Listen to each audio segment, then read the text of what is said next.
Halo semua, nama aku Daniel dan di video kali ini kita akan kembali berinvestasi lagi di Bibit dan aku akan menjawab lagi beberapa pertanyaan dari teman-teman semua ya. Masih lumayan banyak pertanyaan ya mas. Nah sebelum menjawab pertanyaan dari teman-teman semua, saat ini aku bakal tunjukin dulu aku memiliki portofolio sebanyak 495.094.324 rupiah dan aku udah mendapatkan imbal hasil 2,24% ya teman, dimana keuntungannya itu udah hampir 11 juta, yaitu tepatnya di angka 10.854.724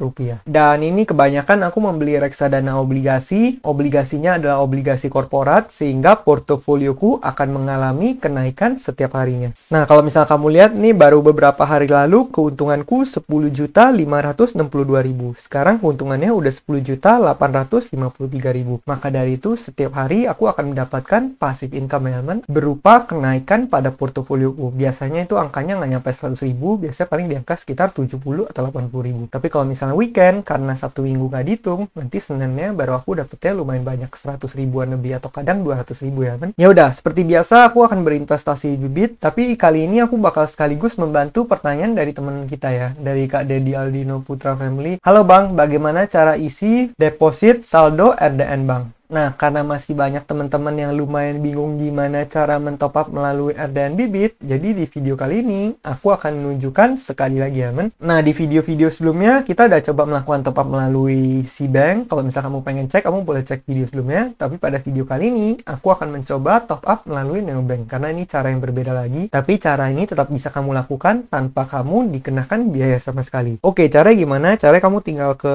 kamu di sini, ke profilmu, kemudian kamu tinggal buka deposit saldo RDN ya men. Pastikan kamu udah memiliki akun RDN-nya dulu. Kalau misal belum, kamu bisa daftar terlebih dahulu. Nah, kalau misal udah, kamu tinggal klik ke bagian ini. Nih, kamu bisa lihat ya, saat ini saldo tradingku adalah 0, saldo RDN-ku 0. Dan di bagian bawah, di sini ada nomor RDN ya men. Kamu tinggal perlu copy nomor RDN ini. Kemudian di sini kamu pastikan lagi nama akunmu apa. Nah, kalau misal udah, kamu tinggal ke aplikasi untuk melakukan pembayaran. Kalau aku pribadi, aku akan transfer menggunakan Neobank ya men. Jadi aku buka Neobankku di sini. Nah, kalau kamu lihat di sini aku udah siapin total saldo sebanyak 500.000. Caranya gimana? Kita tinggal pencet ke bagian transfer di sini. Kalau misal kamu udah pencet ke bagian transfer di sini, kemudian kamu pilih transfer antar bank ya, men. Nah, setelah itu di sini kamu tinggal pilih nama bank penerimanya yaitu BCA. Karena aku pribadi RDN-nya adalah RDN BCA. Setelah itu di sini kamu tinggal masukin nomor rekeningnya tadi. Kalau udah, kamu tinggal masukin jumlah transfernya. Kali ini aku bakal masukin semua uangku yang ada di Neobank ya, men. Ya udah, di sini aku tinggal masukin 500.000 aja, kita habisin semua, kita pencet lanjut di sini. Kamu bisa lihat biaya transfernya adalah 0 rupiah. Nah, kemudian di sini kamu diminta untuk konfirmasi sekali lagi. Kalau misalnya udah, kamu tinggal pencet konfirmasi transfer di sini. Berikutnya kamu tinggal masukkan PIN seperti biasa dan transfer kamu bakal diproses. Nah, transfer berhasil. Kalau udah, kamu tinggal kembali ke aplikasi Bibitmu dan di aplikasi Bibitmu kamu bisa cek RDN kamu ya, men. Di sini untuk lebih meyakinkan aku langsung tutup aplikasi Bibitku. Aku langsung buka ulang aja aplikasi Bibit biar angkanya langsung ke refresh. Nah, kalau misal kamu klik ke bagian profilmu di sini, nih kamu bisa lihat ya, sekarang saldoku udah menjadi, nah di sini saldo RDN-ku masih belum bertambah. Karena kenapa? Karena aku melakukan top up-nya itu di atas jam 9. Kalau misal kamu buka di sini, kemudian kamu klik ke bagian keterangan deposit RDN, di sini kamu bisa lihat ya, setelah melakukan deposit RDN, saldo RDN akan bertambah dalam 10 menit. Jadi kalau misal kamu masih belum 10 menit, kamu tunggu aja dulu, sabar aja dulu. Kemudian di sini deposit dana yang dilakukan di atas pukul 21 WIB akan masuk pada 8 WIB keesokan harinya. Jadi kalau misal kamu top up-nya agak malam, biasanya keesokan harinya baru dananya akan masuk. Tapi kalau kamu top up-nya sebelum angka ini, harusnya bisa langsung masuk ya, men. Mungkin hanya perlu tunggu 10 menit seperti tadi di nomor berikutnya. Kemudian di sini agar tidak dikenakan biaya transfer antar bank, kamu bisa menggunakan deposit dana menggunakan bank yang sama dengan bank RDN. Nah, jadi bagi kamu yang menggunakan RDN BCA, ya kamu boleh transfernya dari BCA. Kenapa tadi aku menggunakan bank digital? Karena bank digital itu transfer ke bank manapun nggak akan dikenakan biaya admin. Berikutnya yang terakhir, jika saldo RDN belum bertambah dalam 30 menit, hubungi customer service. Nah, jadi seperti itu ya, men. 2000 years later. Halo tuh semua, jadi hari ini udah di time skip, hari ini udah 1 hari setelahnya ya men, karena kemarin seperti yang aku jelasin, kalau misalnya kita top up-nya lewat jam 9, ya saldonya nggak akan langsung masuk ke RDN, namun harus menunggu sampai di pagi hari, nanti baru saldonya ter-record ya men. Kalau misalnya kita lihat ke bagian profil di sini, nah sekarang saldoku udah menjadi 500.000, dan kita udah bisa melakukan pembelian reksadana ya men. Ya udah, kita bakal langsung belanja aja di sini, caranya gimana? Kita tinggal pilih ya bagian kode referral, karena aku bakal sekaligus manfaatin bonus referralku. Aku punya bonus Rp96.667. Kita tinggal pencet pakai di sini. Berikutnya aku tinggal pilih portofolioku seperti biasa. Aku beli Sukor Investable Fund aja. Nah, kalau misalnya udah, kita tinggal masukin jumlahnya 500.000. Kemudian kita nyalain cashback. Lalu kita beli sekarang seperti biasa, teman. Kemudian kita saya menyetujui, lalu bayar sekarang. Nah, kemudian di sini aku bakal langsung manfaatin RDN Stockbitku, masukkan password seperti biasa. Nah, pembayaran berhasil. Kemudian sampai verifikasi manajer investasi. Kemudian kalau misalnya kita pencet home, sekarang portofolionya udah menjadi, ini masih sama karena saat kita melakukan top up RDN 500.000, itu udah langsung otomatis dijumlahin ya teman. Maka dari itu sekarang nilai portofolioku ada di angka 495.787.798. Angkanya sedikit berbeda karena ini udah mengalami kenaikan lagi. Kemarin keuntungannya masih di angka 10.800.000 sekian ya. Sekarang udah menjadi 10.947.198.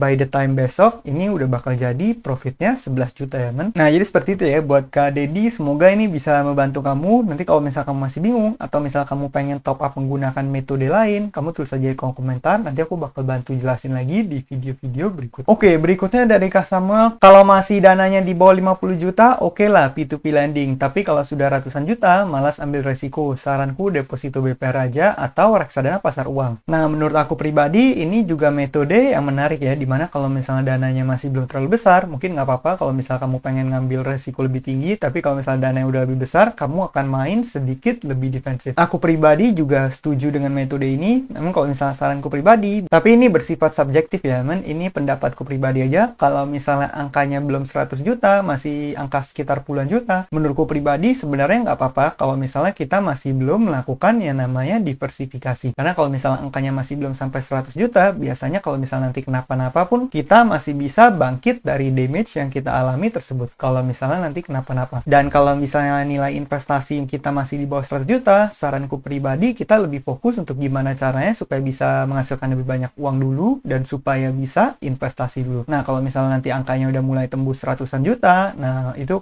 menurutku pribadi udah boleh melakukan diversifikasi. Tapi aku ingetin sekali lagi, ini bersifat subjektif, kamu mau ikutin atau enggak sebenarnya nggak apa-apa, karena ini yang namanya investasi itu pasti nggak ada yang benar, nggak ada yang salah ya teman. Semuanya tergantung strategi kamu, semuanya tergantung manajemen resiko kamu, seberapa kamu bisa menahan resiko kamu, terus juga strategi investasi kamu apa, tujuan investasimu gimana, keadaan keuanganmu gimana. Jadi yang namanya personal finance ini sangat personalized dan setiap orang wajar kalau misalnya strateginya berbeda-beda. Aku pribadi kalau misalnya aku uangnya masih belum sampai ratusan juta, aku nggak akan ribet-ribet pusing untuk melakukan diversifikasi. Tapi kalau misalnya udah mulai ratusan juta atau bahkan miliaran, menurut aku pribadi diversifikasi adalah suatu yang wajib karena dana kelolaan kita udah lumayan besar ya men. Kalau misalnya udah miliaran terus kamu nggak lakukan diversifikasi, kamu concentrated dan ternyata aset kelas yang kamu pilih atau instrumen yang kamu pilih ternyata kenapa-napa, kamu bisa kena penurunan yang signifikan banget dari portofolio kamu. Atau kalau misalnya worst case scenario, kalau misalnya kena damage bisa langsung kehilangan semua uang kamu. Sedangkan kalau misalnya masih di bawah 100 juta, kalau misalnya uang hilang pun uangnya hanya hilang puluhan juta, kamu bisa recover mungkin dalam 1 bulan ataupun dalam berapa bulan dengan cepat ya teman. Tapi itu semua kembali lagi disesuaikan dengan cara main kamu. Nah sesuai dengan saran Kak Samuel, kalau misalnya pengen menggunakan deposito BPR atau reksadana pasar uang, menurut aku itu juga boleh, bahkan itu secara profil resiko juga menurut aku lebih rendah ya, karena deposito BPR kalau misalnya bunganya lebih rendah daripada yang ada di website LPS, itu berarti dia masuk dalam penjaminan LPS dan dana kamu bakal dijamin. Kalau kenapa-napa kamu bisa recover atau nanti bakal bisa klaim uangnya kembali. Sedangkan reksadana pasar uang seperti yang kita ketahui itu secara profil resiko udah rendah banget ya. Makanya kalau misalnya kita lihat mungkin returnnya nggak tinggi-tinggi banget, tapi secara profil resiko itu udah super duper rendah. Kamu boleh manfaatin juga kalau misalnya pengen tidur nyenyak, ya udah kamu gunakan reksadana pasar uang itu juga boleh.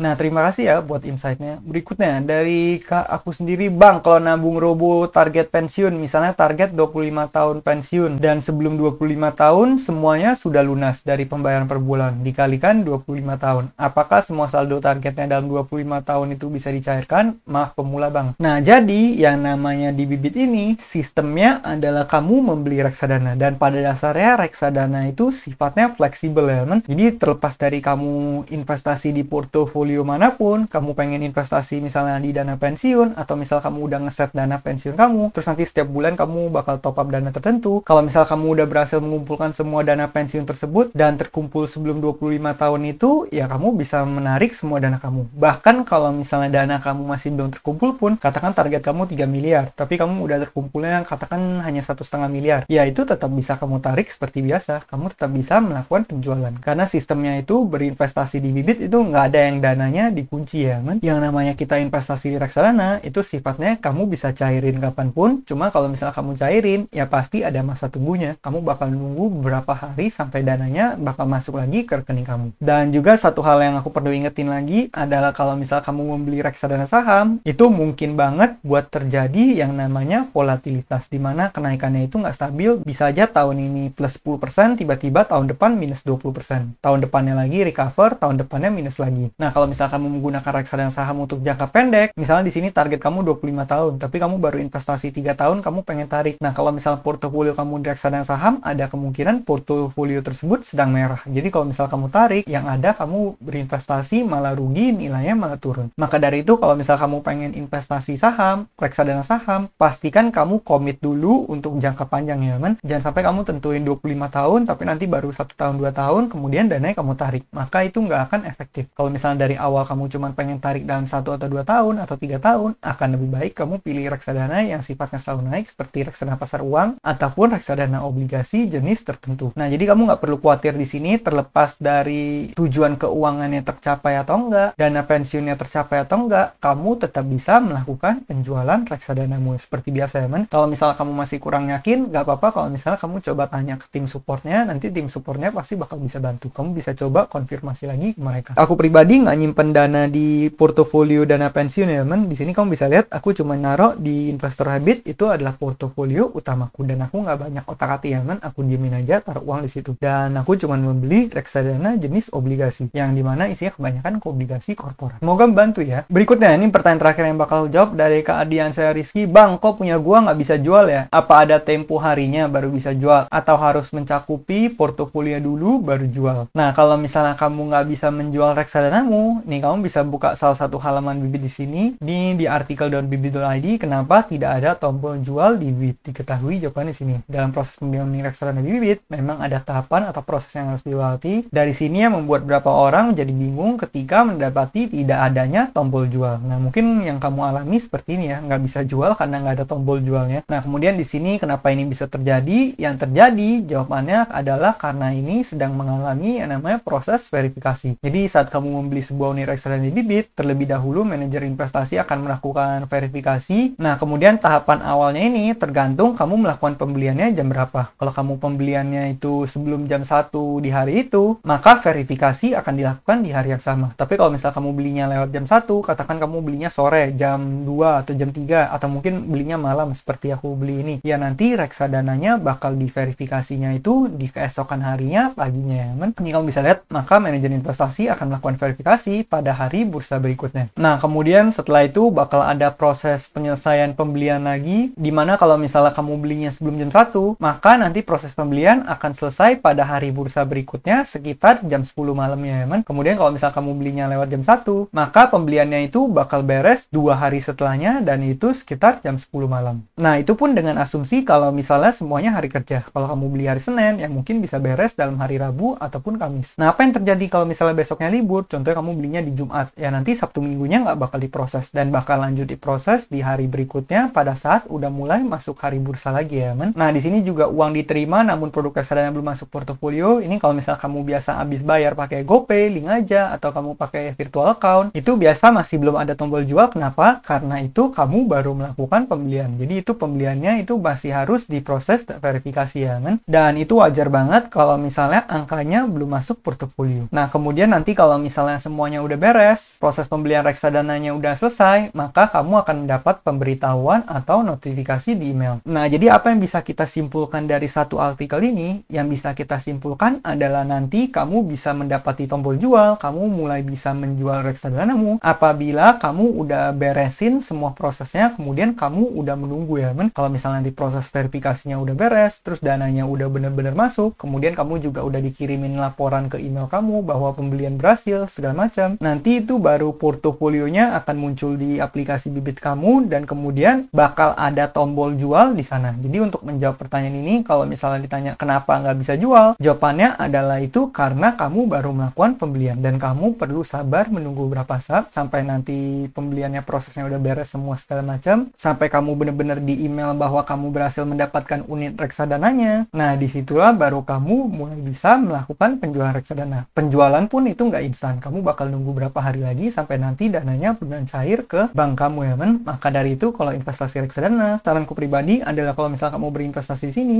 alangkah lebih baik kalau misalnya kamu investasi dalam jangka panjang, jangan sering pindah-pindah. Kalau misalnya kamu sering pindah-pindah portofolio, sering jual, sering beli, sering jual, sering beli, takutnya nanti performa investasinya jadi nggak maksimal. Nah, semoga jawaban ini bisa membantu ya buat Kak Ardiansyah. Nanti kalau masih bingung, kamu tulis kolom komentar, aku bakal bantu jawab di video berikutnya. Nah, mungkin sekian aja jawaban-jawaban yang bisa aku berikan. Bagi teman-teman semua yang baru mulai invest, kamu boleh cek kode referral yang udah aku tulis kolom deskripsi, dan kamu bisa menggunakan kode tersebut supaya kamu dapat bonus saat kamu mulai investasi. Sekian video dari aku, semoga video ini bermanfaat. Akhir kata, jangan lupa untuk selalu invest in yourself. Sampai jumpa di video berikutnya. Bye!